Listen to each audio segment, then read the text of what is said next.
Hello, welcome to TechGeek. Today, my topic is multiplexing. As you know, bandwidth is the capacity or range of transmission frequencies that are carried out effectively on a medium. Suppose this is a medium and this is available bandwidth for a channel. This is your channel, this is available bandwidth.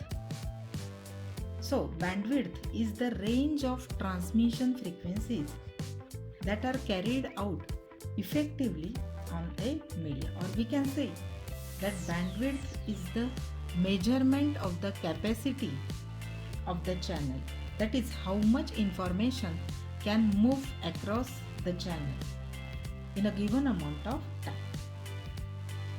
In short, we can say if say this is bandwidth, this is your channel, available bandwidth of the channel, and if you are passing signals, one signal is there, another signal, next signal. Here the signal will pass through this channel, another signal, and third one, this signal. So these three signals will get passed from this media or this channel, and this is your receiving stage, demodulation. The signal will get demodulated. You are passing, three users are there, three users are passing three types of signals.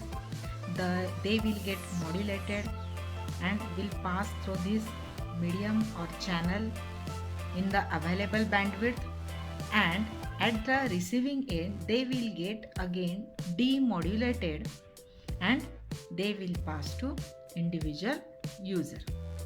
So we can say that the method of dividing bandwidth into many channels to transmit a number of signals independently is known as multiplexing. So such bandwidth is called as broadband. Here, utilizing an available channel effectively is called as multiplexing. Mainly, there are three types of multiplexing. These are space division multiplexing, frequency division multiplexing, and time division multiplexing. SDM, FDM, and TDM. So we will see one by one of these signals. So here, first one is space division multiplexing, also called as SDM. What is happening here? Physically, individual communication lines, these are physically individual communication lines, they are packaged at the source, and at the receiving end each line slot is separated to connect each line to individual destination. It allows individual line to each user. A, B, C, D, E, 5 users are there.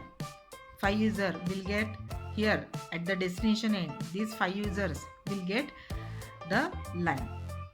That means it allows individual lines to each user.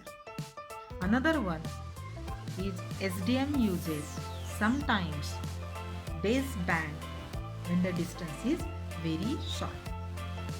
And this simple system is easy to install as well as use. A very common example of this is landline telephone system. In this landline telephone system connection, multiple cables are bundled from each pole to end points. The next method is frequency division multiplexing. As you can see in the figure, this is media or cable. Here A, B, C, D, 4 users are there at the source and at the destination.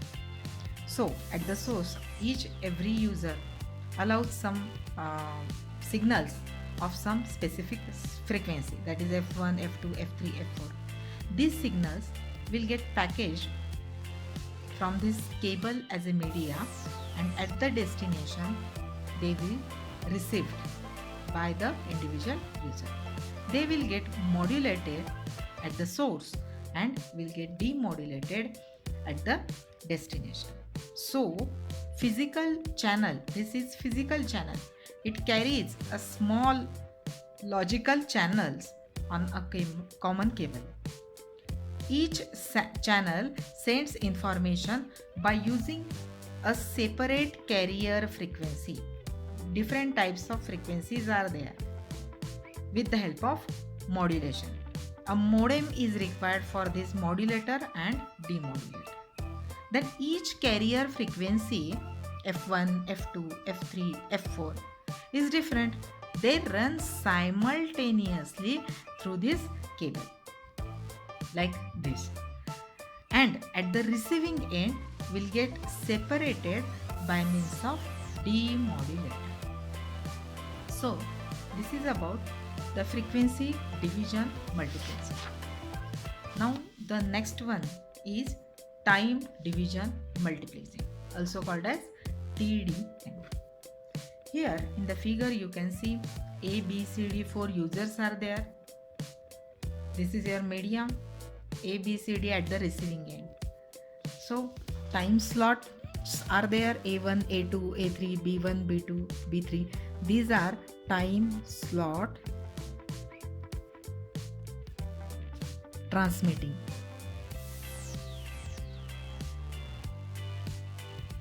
And here time slot receiving.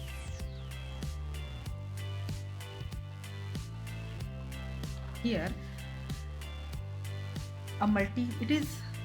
TDM is a multiplexing technique by which multiple data signals can be transmitted over a common communication channel in different time slots. Also we can say that each user of the channel A, B, C, D is allowed to transmit for a small time interval. That means A is allowed to transmit a small time interval. In that interval he will send A1 packet, A1 signal, A1 packet of information. At the same time, after that B1 will send some packet of information, C will send some packet of information as C1, and D1 accordingly. Now A1 as first come first serve basis, A1 will go inside the media first, after that B1 will go, after that C1 and D1. After D1 again turn come of A user. He will send some packet of information, that is say A2. Again B will say B2 and send B2, and C will send C2. Like this the packets of information or they will get sent from a media by the user, and at the receiving end they will get received as A1 first will get received to A user, after that B1, after that C1, and after that D1. Like this first come first will get received by the user. So each user of the channel is allowed to transmit for a small time interval after every periodic time. So each user can utilize full bandwidth in allocated time slice. So in short, this is about 3 types of multiplexing. Hope you understand this. Thank you for watching.